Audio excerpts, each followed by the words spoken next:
Hoje a gente vai receber o Sérgio que foi editor da Super durante muitos anos. Eu vou fazer uma palestra sobre a Super aqui.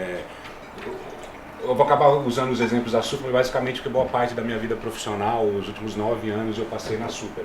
Mas quando você olha para a Super tem 25 anos, ela nasceu em 87, ela sempre foi uma revista para jovens, ela sempre foi uma revista que escreveu sobre conhecimento, ela sempre esteve na vanguarda da produção do conteúdo editorial. Eu acho que olhar esses últimos anos é uma janela muito bacana para a gente entender o que aconteceu, como foi a transformação da produção de conteúdo nesse período e como você produzir conteúdo editorial relevante hoje em 2012. Então, o que eu tenho aqui para dividir com vocês não são exatamente pesquisas, não são dados cientificamente comprovados, mas é um bocado da minha experiência, das coisas que eu aprendi produzindo conteúdo. Antes, para a gente entender onde a gente está hoje, eu queria levar vocês de volta para 1987, que foi o ano em que a Super foi lançada. Exatamente em setembro, a revista completou 25 anos de vida. E quando a Super foi lançada, em 87, era uma revista para jovens, né? E a gente está falando... a Super hoje, só para vocês terem uma dimensão da coisa, é a maior revista mensal do Brasil, em números de leitores, Marplan. O dado, se você somar a circulação dela com a circulação de cada exemplar, nenhuma revista mensal é mais lida do que a Super no Brasil.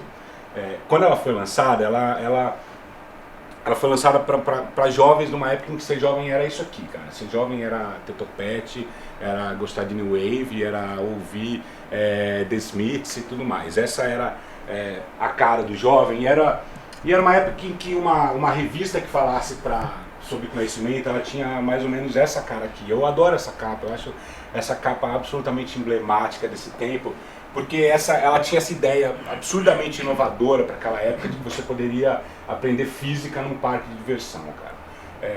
Quem gostava de física, a única maneira de você aprender física em 1987 era você sentar numa sala de aula e ouvir um professor falando sobre aquele assunto, e falando. E aí de você se você falasse que você gostava da aula de física, que você estava lascado no meio dos seus amigos. Então, quando chega essa revista no mercado dizendo que você podia aprender a lei da gravidade no Play Center, ela deixou um monte de jovem absurdamente de queixo caído. Eu posso falar isso aqui por experiência própria, que eu fui um desses jovens que ficou de queixo caído quando a Super foi lançada. Quando a gente, naquela época, se você quisesse saber um pouco mais de física, porque já que você não podia admitir que você gostava, né, para os seus amigos, você tinha o universo do conhecimento, ele estava absurdamente compilado nas enciclopédias, assim. A gente outra coisa que eu posso falar, eu li muita enciclopédia na vida, eu tinha essa frustração quando eu era pequeno, que não tinha a Barça na minha casa, não tinha aqueles 10 tomos de conhecimento que compilavam todo o conhecimento da humanidade numa prateleira, tava lá. Eu tive essa frustração de não ter isso na minha casa, eu tinha que ler a Barça nas bibliotecas, na minha casa só tinha Delta Júnior, que minha mãe insistia que era uma enciclopédia muito boa, cara, mas você sabe, ela era tudo resumida e não servia nem para fazer trabalho escolar e muito menos para você saber mais sobre as coisas que era o que você queria. Mas o fato é que aquilo era o ideal de conhecimento nos anos 80, então não me espanta muito o fato de que uma revista sobre conhecimento tivesse muito essa cara naquela época, né? Que ela fosse texto, que a Super enfiasse letrinha, onde fosse possível colocar letra, eles colocavam mais uma letra. É engraçado que tinha nessa época uma medição de qualidade, que a gente faz até hoje, na Abril, uma medição de qualidade editorial, e uma das perguntas que eram feitas para o leitor era a seguinte: quando eu acabo de ler a Super, eu não tenho vontade de ler mais nada. E a redação queria que o leitor respondesse sim, né? Ela queria empanturrar esse leitor de conteúdo. E é engraçado que você pensa que ali no final dos anos 80, no começo dos anos 90, a gente realmente tinha essa pretensão de que todo o conhecimento necessário para uma pessoa, no prazo de 30 dias, pudesse ser compilado em 70, 80 páginas editoriais. As pessoas achavam isso factível e elas achavam que fazia sentido, que era essa missão que elas perseguiam enquanto editores. Não nos surpreende que os nossos leitores eram esses aqui, eram os nerds, eram os impopulares, eram os estranhos, né? E essa é outro depoimento que eu posso dar em primeira pessoa, porque por mais que a minha avó dissesse que eu era um gênio, que era um orgulho da família e que eu era lindo e tudo mais, eu me sentia um loser naquela época com o meu conhecimento enciclopédico.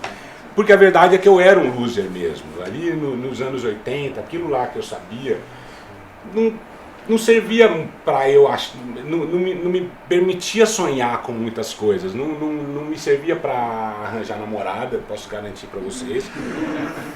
Muito mais me servia para achar que eu ia ficar rico e milionário naquela época, né? A gente está falando aqui de 1987, uma época que o Steve Jobs já estava na capa da Time nos Estados Unidos, mas uma época onde o delay cultural aqui no Brasil, que a gente ainda vive, mas naquela época ele era um delay de quase uma década, entendeu? E se você voltar no tempo, não tinha um role model para um garoto como eu, cara. Não tinha um empresário de sucesso, não tinha uma personagem, uma celebridade que você olhasse e falasse, cara, esse cara chegou onde ele chegou porque ele tem muito conhecimento, esse cara chegou lá porque ele sabe muito das coisas. Eu só estou achando que o próximo slide não é exatamente esse, mas tudo bem.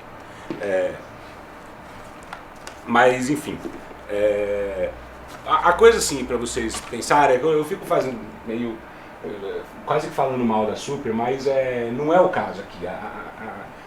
Parece que eu estou fazendo piada de nós mesmos. A Super, ela sempre foi absurdamente bem feita, ela sempre foi absurdamente inovadora e ela sempre foi absurdamente antenada com o tempo dela. É que os tempos eram aqueles, né?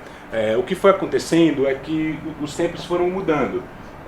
E de repente a gente chegou numa época, vocês já devem ter ouvido falar sobre esse momento, que chega a internet, vocês devem estar familiarizados com essa ferramenta, e quando a internet chega, a produção de conteúdo e principalmente o acesso à informação, ela cresce exponencialmente, e a partir do momento que explode a informação, o projeto editorial da Super, ele meio que implode junto com ele, porque a ideia de que você poderia fazer uma enciclopédia todos os meses, né, ela fica obsoleta muito rápido, né? Por que eu vou fazer competir com esse aqui? Esse aqui é tipo o verbete memória, né, que foi uma capa da Super recente. Eu só para fazer o print screen para colocar aqui, eu devo ter conseguido tirar mais ou menos 1/5 do tamanho do verbete, né? Tem mais uns 5 vezes isso aqui para baixo. Então, em termos de quantidade, se o seu objetivo é lotar letrinha em qualquer espaço disponível, a coisa perde sentido muito rápido. Você não tem como competir com eles. Isso aqui é um projeto, essa foto é de mais ou menos 1 ano atrás, de tentar imprimir todo o conhecimento que estava dentro do verbete Guerra do Iraque na Wikipedia, né? Todas as alterações que já foram feitas e todos os conteúdos dos links que estavam colocando lá. E a gente, 1 ano atrás, a gente estava lá no 13º tomo, é isso? Os caras erraram a montagem aqui. Eu pensei, eles erraram, fotografaram errado. Né? Mas enfim, 13 tomos and counting, né? Ou seja, você tentar brigar com isso, logo deixa, é uma coisa que parou de fazer sentido. O que aconteceu é que quando os tempos foram mudando, também mudou o que era ser jovem, né? De repente a gente chegou no ano 2000 e ser jovem já era uma outra coisa. A gente estava olhando o mundo de um jeito que a gente nunca tinha visto, as pessoas estavam mais próximas umas das outras de um jeito que elas não tinham imaginado que elas ficariam. Mas o que logo ficou claro pra gente, e aí a primeira vez que eu posso realmente começar a me referir como a gente, como nós, porque foi mais ou menos esse o momento que eu cheguei na Super, né? É que a coisa que, essa mudança que tinha implodido o projeto editorial da Super, na verdade era a maior sorte que a revista tinha dado na vida, porque aquilo que a revista vendia, que era conhecimento, não tinha ficado menos importante, tinha ficado mais importante, né? Então era uma questão mais de você ajustar a vela para que lado você queria estar, e você entender que em vez de você ser um compêndio do conhecimento, você deveria ser um vetor do conhecimento, né? A ideia era de que a partir daquele momento você poderia ajudar as pessoas a entender a quantidade de informação que elas tinham na frente delas, de que no excesso de informação a relevância começa a ser mais importante. O que eu preciso saber sobre esse assunto? Quando eu volto naquele assunto, naquela vertente da Wikipedia, tá bom. De repente, os nossos leitores começaram a ficar bacanas, cara. Eles começaram a virar o dono das empresas mais valiosas do mundo. Eles viraram os maiores pegadores de mulher no mundo. E isso fez com que, de repente, os jovens falassem, pô, é legal ter isso aqui. De repente, os jovens eles começaram a entender de que para se destacar, eles não precisavam simplesmente ser os mais populares ou os mais bonitos da sala. De que se eles fossem os mais inteligentes, se eles tivessem mais conhecimento, isso ia ser bacana para eles. E isso não adianta a gente muito comemorar e falar, nossa, o mundo evoluiu, agora as pessoas prezam o conhecimento. Não é isso que está acontecendo. O que está acontecendo é o seguinte: as pessoas entenderam que conhecer mais é um jeito de se dar bem na vida. E como todo mundo quer se dar bem na vida, o que a gente quer é isso, então de repente essa passou a ser, ter o conhecimento passou a ser uma ideia muito bacana para elas e muito atrativa. Acho que isso é em boa parte o que está por trás do sucesso que a revista continua tendo até hoje. Mas dentro dessa questão eu acho que tem dois fenômenos bacanas para dividir com vocês e que ajudam a explicar muito como isso está acontecendo. Um é esse aqui, esse gráfico aqui também é um gráfico um pouco, ele é de 2010, 2011, mas ele está tentando trabalhar com um conceito que é o de autoria universal. A questão é que a gente está vivendo numa época de autoria universal. O que quer dizer o quê? Quer dizer que hoje qualquer pessoa pode publicar o seu conteúdo, ela pode escrever o que ela pensa para as outras pessoas lerem. Ela pode entrar no Facebook dela e dizer assim: estou assistindo essa palestra insuportável, por que eu acordei às 7 da manhã para viver essa porra dessa palestra aqui? A coisa é que isso é uma transformação absurdamente radical para a humanidade. É só se vocês pensarem 500 anos atrás, nos monges copistas que escreviam a Bíblia, não precisa voltar tanto, volta 15 anos atrás e enxerguem vocês fazendo o jornalzinho do colégio, ou fazendo o fanzine com as suas dicas culturais e tudo mais. E vocês vão ver o tamanho que como que é relevante pra gente a gente viver numa época de autoria universal. Cara, até outro dia a gente estava falando em alfabetização universal.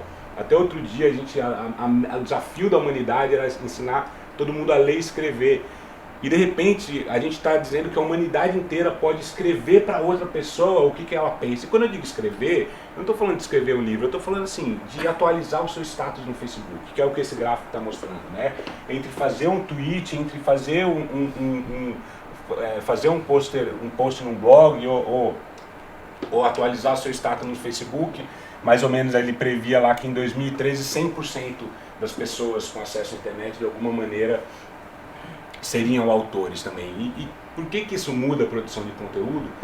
Porque, cara, isso quer dizer que tá todo mundo fazendo o que o jornalista faz também. E quando as pessoas começam a fazer conteúdo, elas começam a pensar com a cabeça do produtor de conteúdo. Elas começam a se preocupar com o que a audiência dela está pensando dela. Elas são como todo mundo faz, né? E elas são vaidosas. É difícil de a gente acreditar isso quando você entra no Facebook, quando você entra no Twitter, quando você vê o que essas pessoas estão produzindo como autoria de conteúdo e parece realmente tudo uma droga.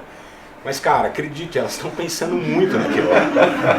Elas estão muito pensando na persona que elas estão desenvolvendo na web, porque a gente assina na vida real.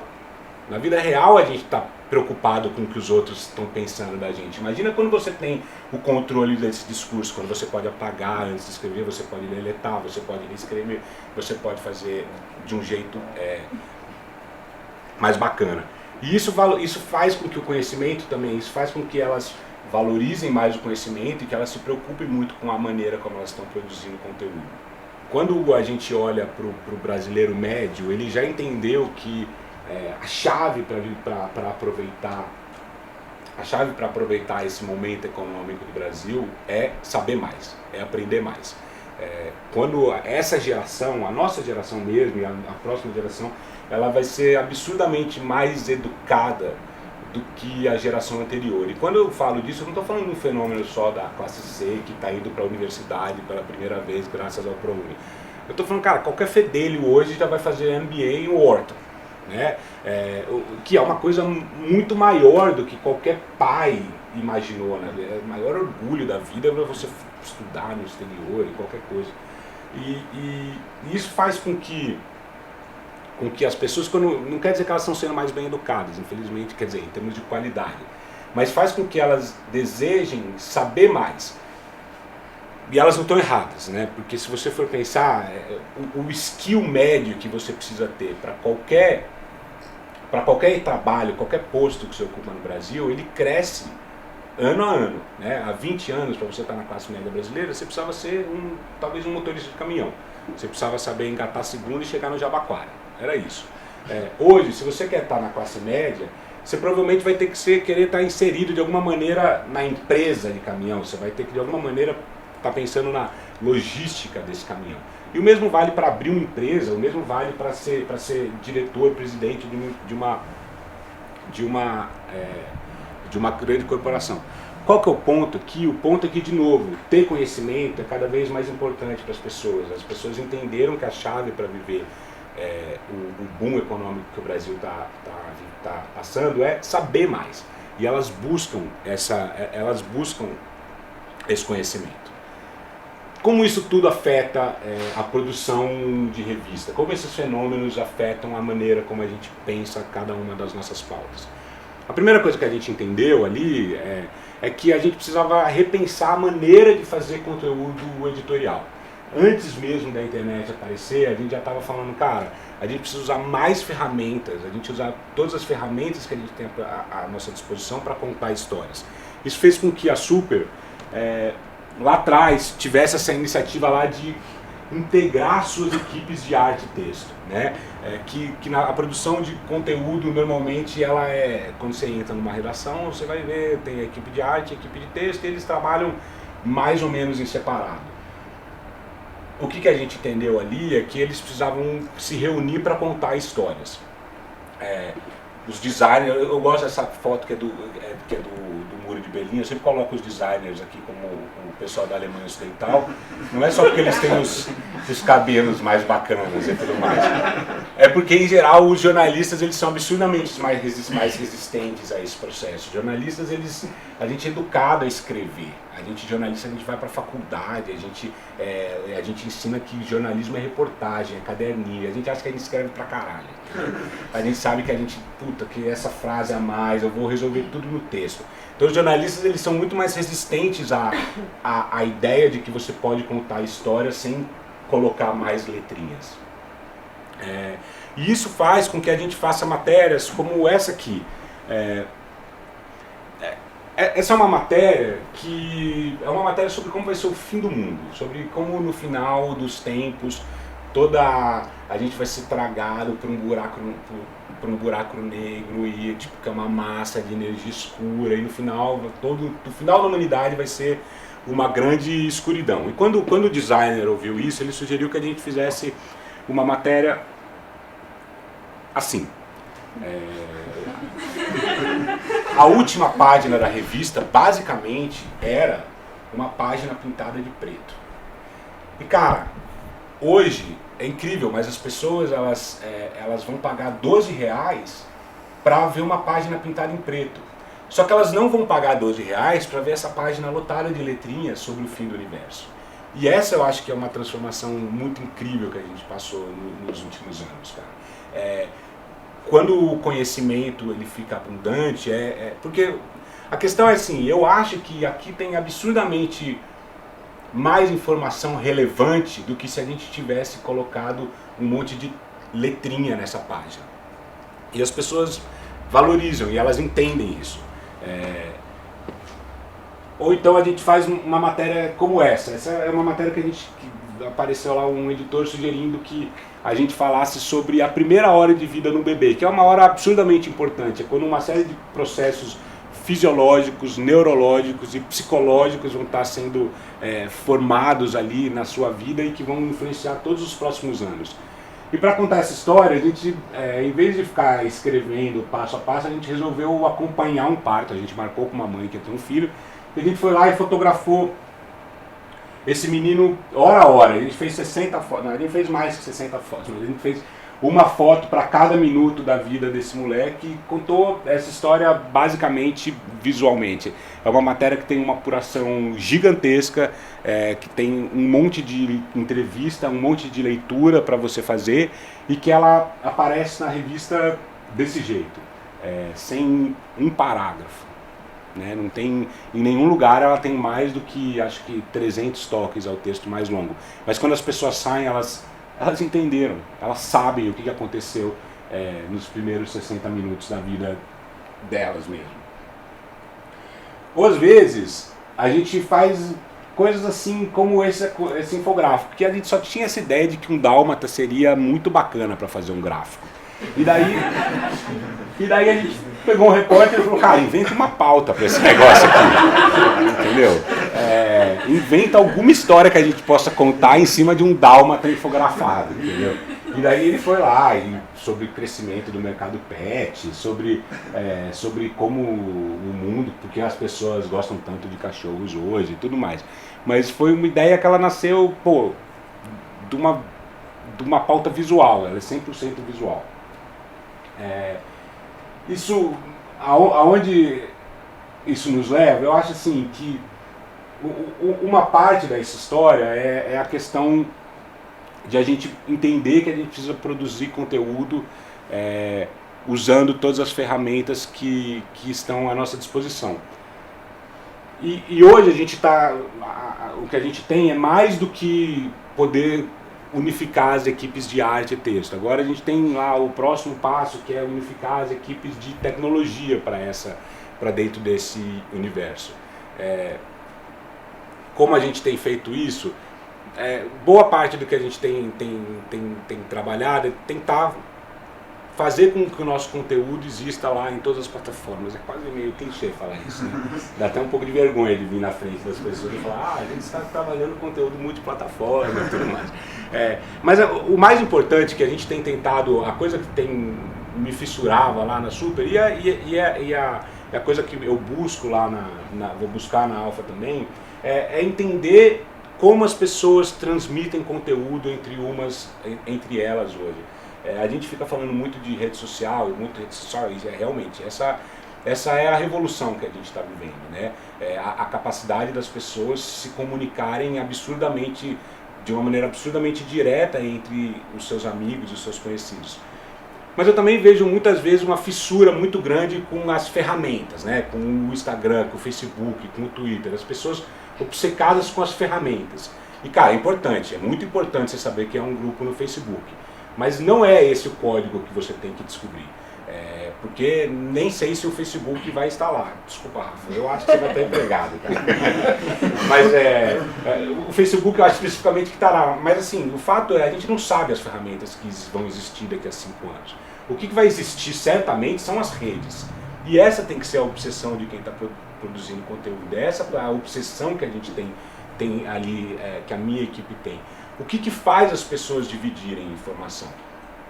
E é engraçado isso, porque antes das redes sociais existirem, eu sempre tive como esse editor essa fissura de que eu tenho que pegar o meu leitor, eu tenho que imaginar ele na mesa do bar e conversando com os amigos dele, e a gente tem que descobrir primeiro qual que é o assunto que ele está falando.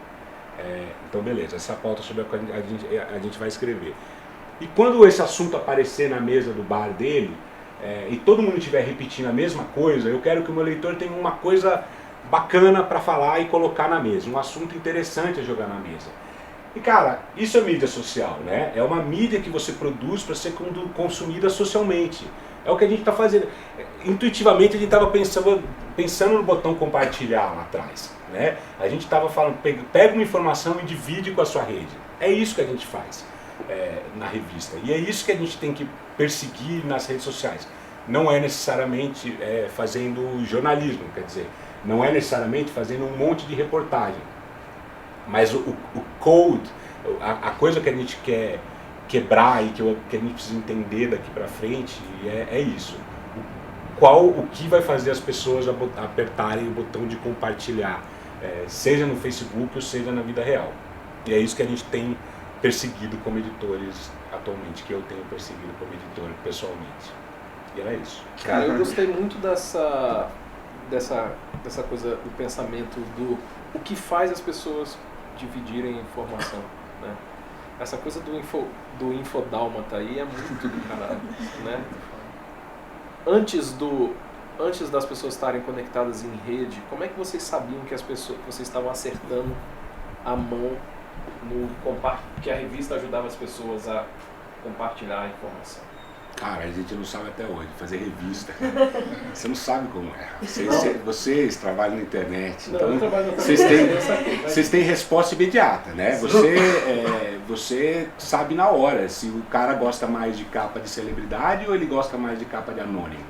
Você vai lá, você coloca e uma semana depois você tem essa resposta.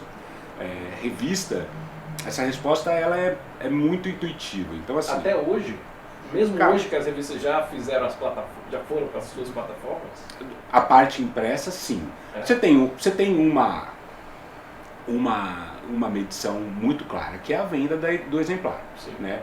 Que revista boa vende mais, porque quer dizer que você está acertando no desejo do seu leitor, né? É engraçado, porque as pessoas várias vezes a gente pede capas menos vendedoras e tudo mais. A gente tem um certo, o público normalmente ele tem um certo preconceito com a ideia de vender.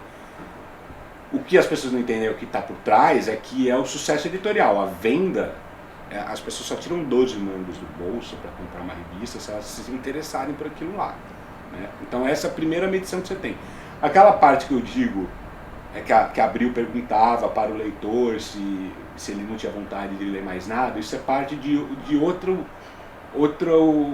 pedaço dessa resposta. Que a gente tem, na Abril, por exemplo, tem um negócio que chama ISL, que é Índice de Satisfação de Leitura, que é uma pesquisa que é feita a cada 3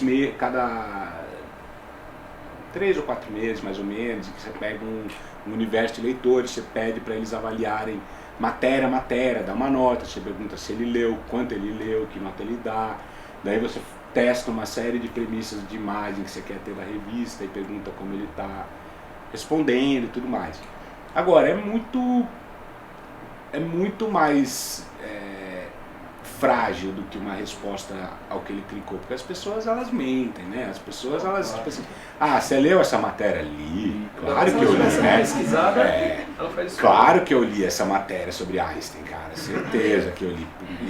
Que nota você dá? Nota 3. Essa matéria aqui sobre a Xuxa, cara. Puta, cara, essa aqui é uma bosta. Essa Xuxa, quem quer saber da Xuxa? Mas é que ele leu, né? Então, é muito mais complexo esse pulso. Eu acho que é uma coisa, o trabalho é muito mais intuitivo. Quando você fala do Brasil, que a gente sabe o conteúdo, pelo menos, que a gente vê a galera consumindo, compartilhando, um monte de besteira. E quando você pensa numa revista que tem que ser vendida, como é que você mantém esse DNA, por exemplo? É uma surpresa para mim, super interessante, ser a revista mais vendida num país onde se vende caras. Como é que vocês mantêm esse pulso e esse conhecimento, DNA, e acreditam nele? E o que você acha que fez a Super Interessante sair da curva e ser a revista mais vendida? A Caras vende mais que a gente, porque a Caras é semanal. Eu tô falando das revistas mensais. Não, entendi, a proporção. Eu também acho incrível, porque a Super é uma revista de leitura, cara. Uma matéria da Super tem 10 páginas e ela tem 20 a 25 mil toques, cara, que é toque pra caramba. Eu acho que daí, falando menos até sobre a Super, eu acho que uma revista hoje, a resposta para uma revista qualquer é ela ser relevante, ela entregar alguma coisa para o leitor que o leitor precise. Eu acho que a ideia de uma revista de entretenimento, uma coisa que o cara vai pegar no domingo para ler à beira da piscina, dar uma folhada na revista, acabou, né? Porque ele vai pegar o Facebook dele para folhear no domingo. né? Então, o que uma publicação vendida hoje precisa ter é ser quase uma relação de investimento entre o público, entre o comprador e a revista. Eu vou dar 12 mangos aqui, mas o que eu vou tirar disso aqui? O que eu ganho em troca? Né? Porque só assim me divertir, eu me divirto de graça. Eu acho que o que a Super encontrou ali é essa entrega de conhecimento num mundo que valoriza o conhecimento. Eu acho que é isso que a Super, essa que é a receita da Super. Cada vez mais as pessoas querem conhecer, porque é importante para elas, por esse cenário que eu mostrei para vocês, e a Super está participando dessa construção. A Super não é a única revista que cresce, né? A Super, na verdade, ela vai bem, mas sei lá, a Quatro Rodas tem sido super bem sucedida, né? Nos próximos anos a Alfa vai ser muito bem sucedida. Mas o que eu acho que o nervo que você precisa entender é que não é entretenimento, não é passatempo, é relevância na vida daquele cara, senão ele não vai te comprar. Porque você falou lá atrás, todo mundo era aquele negócio, você tinha, sei lá, enciclopédia britânica e tipo, era a sua fonte de informação e tudo. Então todo mundo, você pegava as informações, se aprofundava muito e realmente lia aquilo até o final e tudo e absorvia muito esse conhecimento. E hoje, eu não sei, eu tenho essa impressão que as pessoas, de modo geral, elas têm mais abrangência de conhecimento, mas não mais tanta profundidade. Parece que é tudo super superficial, assim. Você conversa com as pessoas, todo mundo sabe um pouco de tudo, mas não sabe profundamente de nada, assim, parece. Eu não sei, eu tenho muito essa impressão. Aí, eu não sei, você falou até do modo que mudou a revista, que antes era, tipo, letra de ponta a ponta, você entupindo aquilo lá que você estava passando uma mini enciclopédia pro cara. E hoje você vai para um negócio que é mais, sei lá, de design, de não sei o que, tipo... Eu não sei, de fato isso realmente existe? Existe esse negócio das pessoas ainda ou começarem a ser muito superficiais nesse... Eu posso falar sobre esses 5 minutos sobre muitos assuntos, cara. Muitos assuntos. O 6º minuto eu começo a me complicar, mas até o 5º eu vou bem, cara. De carro a moda, entendeu? O que eu acho que tem a ver muito com o nosso tempo, né? Quando tem muita informação, é natural que você vai ter contato com mais coisas. É o número de coisas que você tem contato. Em 87 você tinha contato com muito menos coisas, um contato meio natural. Você encostava em menos assuntos, naturalmente, na sua vida. Então você acabava ficando fissurado por futebol e daí você ficava comprando a placar e só ficava dentro daquele universo. E eu acho que é assim uma característica dos nossos tempos, né? A gente ser mais superficial. Não é exatamente que a gente é mais superficial, mas você ter mais pessoas que dominem vários assuntos. Por outro lado, o mundo também favorece muito as pessoas que querem se aprofundar num tema. Né? Se você quer virar... E essa é uma coisa que você vê absurdamente na internet. A internet, a natureza da internet é fragmentar tudo. Né? Então, se em 87 você queria ser um amante do futebol, cara, hoje você pode ser um especialista em futebol polonês. E se você quiser saber tudo sobre futebol polonês, você pode. E daí você tem muita gente que se aprofunda em futebol polonês estando aqui no Brasil. E daí você entra nas comunidades de futebol polonês e você encontra pessoas que adoram futebol polonês como vocês e você troca informações com elas e você consegue chegar num nível de profundidade sobre um tema específico, aliás, sobre qualquer tema provavelmente, muito maior do que nos anos 80. Então são esses dois fenômenos que andam de lado. Se por um lado é verdade que você tem quase um convite natural à superficialidade, você tem uma capacidade de ser profundo muito maior do que nos anos 80. É muito melhor hoje. Em qualquer sentido que você olha, é muito melhor do que 87. Você fala assim, você tem matérias de, sei lá, 10 páginas. beleza, mas você também tem aquela, por exemplo, ou esse infodálmata aí, ou mesmo o dos bebês que você falou, são só toquezinhos. Você acha que as pessoas, em geral, assim, bem superficial também a análise, mas que elas perderam um pouco o poder de concentração para ler uma matéria mais densa, tipo, de cabo a rabo, e realmente essas mini bíblias, e tipo, você tem que, acho que essa mudança, porque as pessoas não têm mais esse tempo para se aprofundar e querem um pouco de tudo.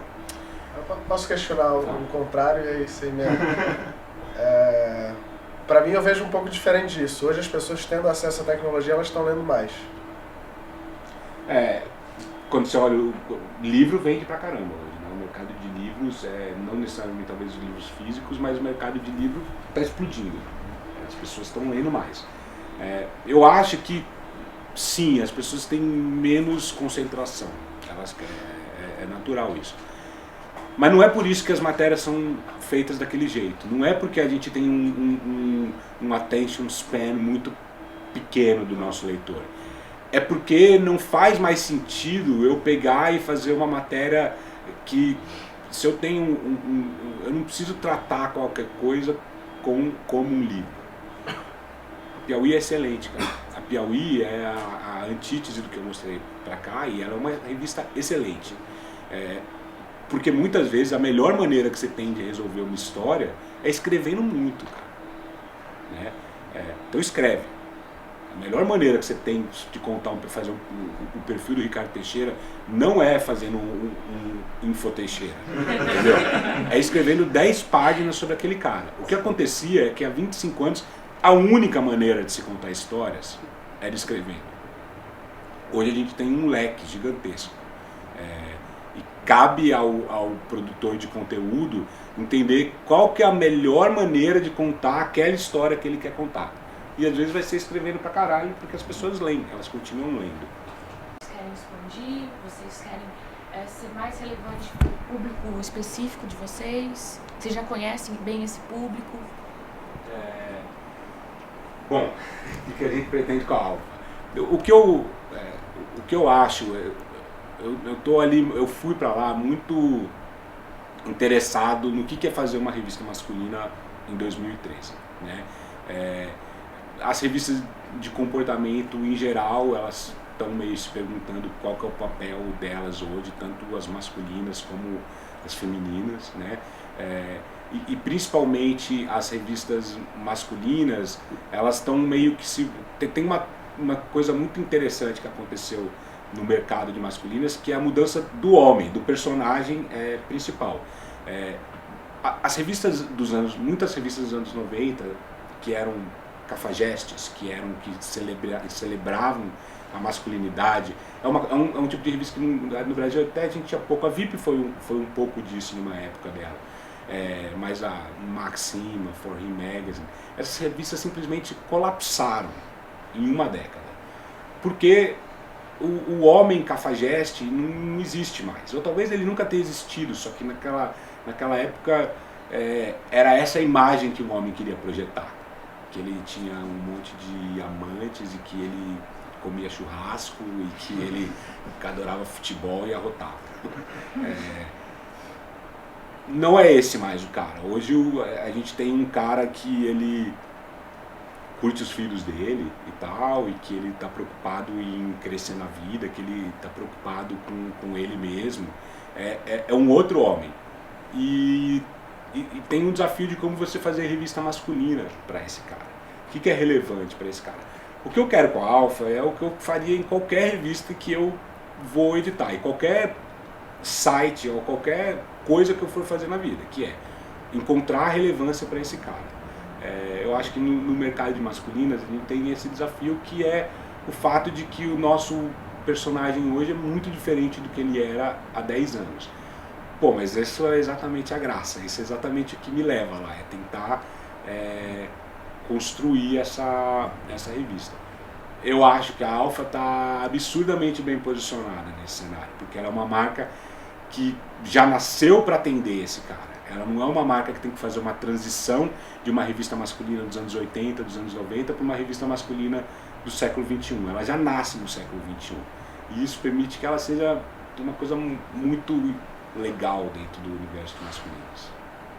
Qual a importância que você vê de... Tem uma coisa que acontece também, que é eu tenho lido cada vez menos material em papel. Qual a importância que você vê da complementaridade de um conteúdo digital de uma revista?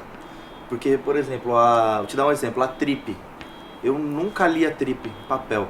Só que eu tenho muita vontade de comprar só porque pelo que eu vejo no canal do YouTube deles, no podcast deles também, que eles jogam na internet, passa na rádio. Então como é que você vê a importância do conteúdo digital para uma revista, por exemplo, como a Super Interessante?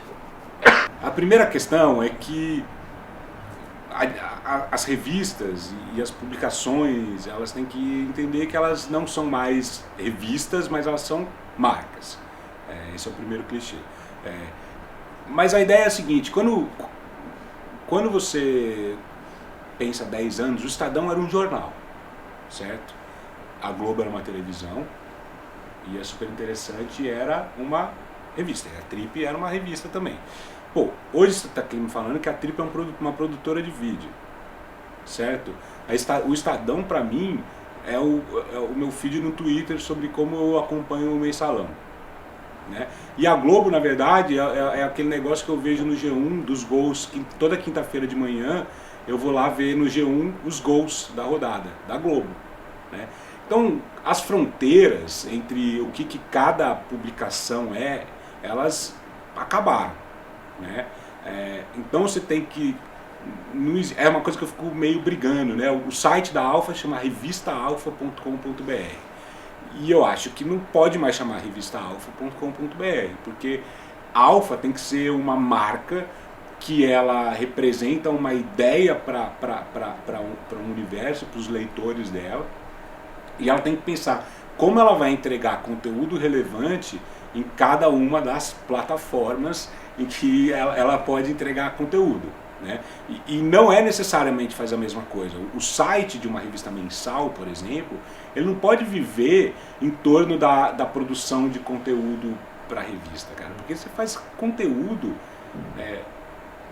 uma vez a cada 30 dias, cara. Esse não é o ritmo da internet. E mais do que isso, você tem a ambição de estar presente na vida daquele cara uma vez por mês, quando ele abre a porta dele e a revista está lá deitadinha esperando. E daí, cara, nos vemos de novo daqui a 30 dias. Pô, isso quer dizer que você está perdendo 29 dias de oportunidade de estar na vida daquele cara? O que isso me faz achar? Que a gente tem mais um clichê, que criar um ecossistema editorial, né? Em que uma marca ela vai existir no site e ela tem que entender. Cada um vai ter uma função diferente. Às vezes a sua resposta pode até ser: não precisa existir no site, ou não precisa existir em vídeo, ou não precisa existir impresso. Mas a pergunta que você tem que fazer é: os valores que essa marca editorial que eu tenho, aonde elas me permitem atuar e explorar isso. Você vai fazer uma revista para o tablet, você vai fazer um aplicativo sobre coquetéis, você vai cobrir o Mensalão pelo Twitter. Enfim, é esse o desafio que cada publicação tem.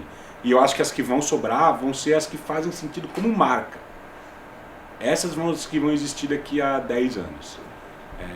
As publicações que só fazem sentido como uma versão, né, ou só como uma revista, eu acho que elas vão acabar sendo engolidas. Você acha que tudo tende a ser hoje uma marca? Qualquer coisa? No mundo editorial, cada vez mais. Talvez não só no mundo editorial, mas a coisa é que de repente, é isso, né? Você entra numa loja, né, e ela vende calcinha e sofá, né? Porque na verdade o que ela tá é um valor que ela representa, né? E isso você fala mais pela fidelidade ou pela qualidade? Pela visão de mundo, eu acho. Né? Eu acho que as marcas, elas têm uma visão de mundo, elas têm valores, elas representam alguma coisa na sociedade, E as pessoas vão em busca desse valor. E esse valor ele pode ser replicado tanto num livro quanto num sofá. É mais ou menos isso. Mas o meio de onde ela surgiu não é meio que o centro de gravidade daquele negócio? Então, tipo, a Super Interessante Claro. é uma revista e sempre vai ser uma revista. Não. Você pode ter as outras coisas Claro, e quando orbitando você... ali, mas aquilo sempre vai existir daquela maneira, porque como ela foi criada... Não, sei. eu não tô falando assim, temos que largar a revista. Não, sim. Pelo contrário, assim, a revista, ela provavelmente os outros negócios dessa marca, eles só vão existir a partir da existência desse carro-chefe. A coisa é que mais ou menos assim, o mercado editorial, ele tende a ver a publicação mãe, a revista, no caso, como o centro desse mundo, né, como a Terra, e todos os planetas girando em torno da Terra. É quase como se a gente estivesse ali quando o ser humano não tinha entendido que a gente vive em torno do Sol, né? E o Sol é a marca, né? E todos os planetas devem girar em torno do Sol. E a revista, ela pode até ser a Terra, né? O mais importante de todos esses planetas. Mas, ela não é o único planeta. E 2, os outros planetas não estão girando em torno dela. Eles estão girando em torno da marca. Né? Sim, mas eu não sei, aí aquele negócio que você falou, a Globo, bom, você entra lá no Globoesporte.com para você ver os gols da rodada. Mas se eu falo Globo, para você pensa na televisão. É que a Globo, na verdade, não é exatamente uma marca editorial. Foi um exemplo ruim, Sim. porque a Globo é a Abril, no caso. Tá, Ela é a empresa. O Globo Esporte é um exemplo mais prático disso, né? O Globo Esporte, cara, eu não vejo o Globo Esporte há muito tempo que eu não assisto o Globo Esporte. Mesmo assim, eu digito o Globo Esporte todo dia, mais de uma vez ao dia, eu digito globoesporte.globo.com. Eu estou absurdamente em contato com o Globo Esporte. O Globo Esporte, para mim, é uma marca de internet, na minha vida. É esse espaço que ele ocupa na minha vida. Agora, eu tenho certeza que a receita dele vem absurdamente mais daqueles 20 minutos das meio de 50 a 1h10. E provavelmente, se não existisse aquilo lá hoje, eu não entraria no globoesporte.globo.com. Mas, cara, pra mim, o meu contato com eles é na internet. Como é que você se atualiza? Como é que você organiza a sua vida para saber do que está rolando, não só na publicação que você está fazendo, mas para você estar informado dos outros negócios e notícias? Cara, eu passo o dia inteiro no Facebook. Eu juro por Deus, cara. Eu juro por Deus. Eu passo muito tempo no Twitter, no Facebook, no Google Reader. Eu fico lendo e eu fico acreditando, sei lá, é uma coisa meio... Como eu não tenho uma estratégia definida, então eu meio que... Eu ataco em todas as frentes e acho que de algum lugar vai sair alguma coisa, entendeu? E... sei lá, eu leio. Eu acho que o que eu mais faço é ler um monte de coisa. Interlinkando, vai pulando de uma coisa para outra. Você vai acumulando informação e daí você vai começando a fazer relação entre essas informações que você viu aqui e ali, entendeu? No fim das contas, se você vira especialista, você pode falar sobre 5 minutos sobre carro, sobre moda e sobre estratégia editorial. Não me peça para falar 30 minutos sobre estratégia editorial, tá? Você vai linkando, você vai encontrando as relações entre esses universos. E aí, falando em estratégia, esses 30 dias que você tem, como eles são planejados numa revista como a Super Interessante, por exemplo? Esses 30 dias, na verdade, assim, eu tenho um ciclo, tento ter um ciclo maior do que 30 dias. Esse é um jeito bem meu, né? Isso é uma das coisas legais de universo de revista, que, putz, se você for dentro de uma revista e outra revista, os métodos e as crenças e os fluxos vão ser completamente diferentes. Isso é uma coisa que eu vejo assim, quando eu fui da Super para Alpha, uma das coisas que eu percebi é que várias coisas que para mim eram fatos da natureza, que é assim que você faz o processo, na Alpha não eram. O processo é diferente, cara. E eu tomei essa... Eu falo, sério que vocês não fazem desse jeito? Vocês fazem de outro jeito? Porque eu achava que essa era meio um fato da vida. Eu, por exemplo, não trabalho muito no ciclo de 30 dias. Eu trabalho em ciclos muito maiores do que de 30 dias. Eu não sento no primeiro... Eu não faço assim, fechei a revista e no dia seguinte eu falo o que vamos fazer para a próxima edição. Né? Até porque eu não durmo, cara. Se eu não souber qual é minhas 2 ou 3 próximas capas, cara, eu não durmo à noite. Eu não sei como as pessoas conseguem meio que ficar tranquilas sem saber o que elas vão colocar na próxima edição. Mas mais do que isso, eu acho que as coisas precisam de tempo para fazer então eu vou meio que me planejando, eu pauto um pouco a fundo perdido, né? Tipo, vamos fazer essa matéria, vamos, daqui a 2, 3 meses a gente publica. E no começo do mês eu falo dessas matérias que a gente colocou na rua, qual que a gente vai publicar esse mês? Essa aqui. Pô, que mais que apareceu? Daí tem as coisas que apareceram esse mês, né? Que a gente tem que fazer, a gente tem que fazer pra já. Mas o que eu mais tento fazer é não trabalhar exatamente num ciclo de 30 dias, e sim trabalhar meio num moto contínuo de o que está acontecendo, entendeu? E depois a gente vê em que revista que a gente vai publicar, mas o que está acontecendo, o que a gente precisa cobrir. Continuando essa análise, o que você como uma pessoa que está no topo e criando tudo, o que você imagina assim pro meio editorial, assim, em termos do caminho que ele vai tomar? Você acha que isso é essa curva ela é ascendente, ou ela tende a migrar mesmo para o mundo digital? Porque a gente, na verdade, eu e a Carla, a gente trabalha num outro braço que é música para publicidade, e a gente sente que, na verdade, hoje todo mundo quer estar dentro da mídia internet, tá todo mundo, isso também, os valores deixa os clientes com outra visão porque você abrange mais pessoas e aquilo fica por mais tempo ali. Eu não sei se você entendeu muito bem, a pergunta está meio... ela veio cheia de... Mas acho que... Cara, a resposta é assim, sei lá, não sei.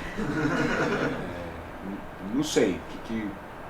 A única coisa que eu posso falar é meio eu acho te dar um exemplo do quanto que eu não sei, tá? Até mais ou menos 30 dias atrás, eu não botava a menor fé em revista para tablet. Eu fazia todo um discurso falando, cara, isso aqui não existe, entendeu? Porque qual que é o sentido de eu pegar a alfa desse mês e replicar ela no tablet? Se eu fosse fazer uma alfa, se você chegasse em mim e faz, sério, faça uma alfa para essa plataforma aqui. Eu jamais produziria aquele conteúdo que eu estou colocando no tablet. Eu produziria um conteúdo nativo, pensando naquela plataforma, explorando as potencialidades daquela plataforma e tudo mais. E eu falava, não, eu acho que o tablet é muito legal, mas ele é mais um ponto de venda para mim. Entendeu? Eu vendo a alfa em várias bancas de jornais e acontece que eu tenho essa banca de jornal espetacular que vende mais do que qualquer outra banca. Mas para mim é só um ponto de venda, esse era o meu discurso. Só que, cara, você olha os números e não é isso, cara. As pessoas gostam de ler, elas gostam de ler aquela revista no tablet, aquilo faz sentido para elas. E a verdade é que uma das coisas que a gente descobriu sobre o tablet é que as pessoas, talvez aquele conteúdo de revista, ele faça sentido sim naquele formato, que as pessoas, elas não estão querendo 700 interrupções na frente dela, e elas não estão querendo sair daquele ambiente toda hora, elas não estão querendo essa experiência meio de inteligência, elas querem uma experiência imersiva ali, e o que a gente está proporcionando para elas é bem imersivo mesmo, é uma experiência de leitura, e que o tablet, na verdade, ele pode melhorar muito a experiência de leitura, porque apesar de ele ter toda a questão da tela reflexiva, que às vezes não é tão gostoso de ler e tudo mais, apesar de que eu leio o livro no tablet sem grandes dramas, mas tem toda essa questão de é gostoso ou não é. Mas assim, quando você vai publicar 25 mil toques em 10 páginas, você tem uma limitação de tamanho de corpo de fonte, tamanho da coluna que você pode usar, que ela é dada pelo tamanho físico do papel. Pô, no tablet você pode fazer uma colunona bonitona de livros, sabe? Você pode crescer o corpo da fonte. Você pode transformar essa experiência de leitura numa coisa muito mais agradável do que na revista, né? E as pessoas estão acham isso, né? E elas estão migrando. E tem muita revista que está crescendo muito rápido a leitura dela no tablet. As pessoas, de fato, estão deixando de ler no papel para ler no tablet. Que era uma coisa que, assim, eu duvidava que ia acontecer. Mas está acontecendo. Então, sei lá, eu acho que o mais importante nessa transição é você meio que não se apegar muito às certezas, né? E você não brigar contra os fatos, né? Mas você, assim, entende que existe a necessidade de você ir para esse... Eu acho que você não pode deixar o bonde da história Não, passar. é porque por essa... Você pode... Não, desculpa. Eu não acho que você tem que ir pra internet, não. Eu acho que você tem que se perguntar se você existe, se você tem uma função ali. Porque eu acho que você tem uma oportunidade. Você pode até concluir que aquela não é a oportunidade que você quer. Te dou um exemplo da Mônaco. A Mônaco não tem site. É uma revista que tem loja, é uma revista que tem programa de televisão, tem revista, tem uma edição especial dos Alpes que eles publicam no inverno e do Mediterrâneo que eles publicam no verão, mas eles concluíram que eles não queriam ter tablet, por exemplo. Mas eles se perguntaram, né? Eles acharam muito mais legal abrir uma loja da Mônaco, onde eles vendem bolsas, sapatos, camisas, com uma marca editorial, né, do que ter um tablet. Beleza. Acho justo, entendeu? Mas você tem que se... Eles não falaram, não, eu nem quero olhar para esse mundo, eu faço revista. Você já teve acesso a alguma pesquisa que fale um pouco sobre o perfil de comportamento das pessoas que fizeram essa transição pro tablet? Porque eu baixo, por exemplo, a Trip, porque eu acho um conteúdo até atemporal. Eles falam de comportamento, mas, né, é sempre legal reler a Trip. Baixo no tablet, só que eu sou meio old school, assim, com relação a isso. Eu adoro ver a revista, eu acho o conteúdo mais bonito, a interação de folhear e voltar, muito mais interessante do que no digital, assim. Meu perfil de comportamento. Queria saber se a Abril já fez algum tipo de pesquisa nesse sentido. Assim. Não, eu não vi nada ainda. Assim, eu também gosto muito de ler revista. Eu também acho... Depende, entendeu? Eu acho a Wired muito mais legal de ler na revista. Eu acho a New Yorker muito mais legal de ler no tablet. Então, eu acho que cada um é um. Eu não vi uma pesquisa ainda, não dá, né? Quando a gente lançou o tablet, a gente embarcou uma pesquisa, mas eu acho que é cedo demais. Eu também acho que tem muita gente que compra um pouco por impulso. Eu acho que você precisa esperar, tipo assim, na primeira vez que você faz a oferta pro cara, você quer uma assinatura, você quer pagar X% a mais e receber o tablet também, daí o cara fala, sim, claro, quero e tal. Eu acho que você tem que esperar um pouco a renovação, ver quem vai renovar, quem vai experimentar e gostar e falar, tipo assim, é isso que eu quero para você entender de verdade o que essas pessoas esperam e o que elas querem. Talvez você cruze os dados e perceba que esse cara simplesmente prefere o tablet por uma questão de espaço. Porque ele não quer mais acumular revista e papel. Ou não, né? Porque às vezes eu fico meio incomodado com o espaço que as revistas ocupam no meu tablet.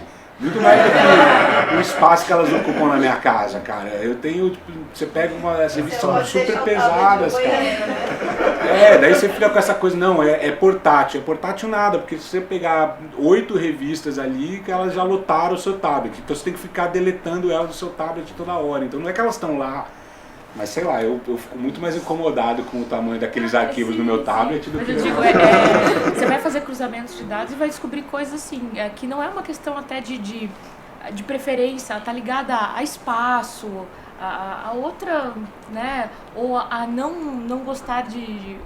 Não ter o desejo de ter as várias edições, o cara é só momentâneo. Tem uma coisa que é muito importante de revista, que é assim, que tablet marca, sobre livro também. quando você pega uma revista como Economist, e o cara entra no metrô com Economist, ele vai sempre tomar o cuidado de entrar no metrô com a capa da Economist virada para fora. E não com a quarta capa virada, porque ele quer que todo mundo saiba que ele está lendo Economist. E esse é o valor da marca. É isso que por isso que as revistas são marcas, porque as pessoas querem que as outras pessoas saibam. É por isso que você chega lá na minha casa, você vai ver quanto livro que tem lá na minha tipo assim, para as pessoas chegarem lá e falarem, nossa, você leu esse livro? E isso é um problema para o mercado editorial, porque quando eu entro no metrô e tem um cara ali no Kindle, eu não sei que livro que ele está lendo. Eu não sei que está todo mundo lendo 50 Shades of Grey, aliás, essa é uma das explicações porque 50 Shades of Grey está vendendo tanto, porque as pessoas podem ler no metrô, dentro do iPad. Talvez as pessoas não ficassem tão confortáveis de ler um livro pornô em público, mas elas não precisam, ninguém mais sabe o que ela está lendo. Essa, para mim, é uma das principais explicações do sucesso desse livro, porque finalmente as pessoas podem ler. Né? Antigamente você não podia ter um livro pornô, ninguém mais precisa saber, entendeu? Mas essa é uma transformação que está acontecendo de quando você vai para o tablet, quando você para de poder exibir essa marca, as pessoas meio que começam a ler o que elas querem, de verdade, né, cara? Elas não têm mais essa possibilidade de se projetar naquela, de se apropriar daquele valor daquela marca editorial.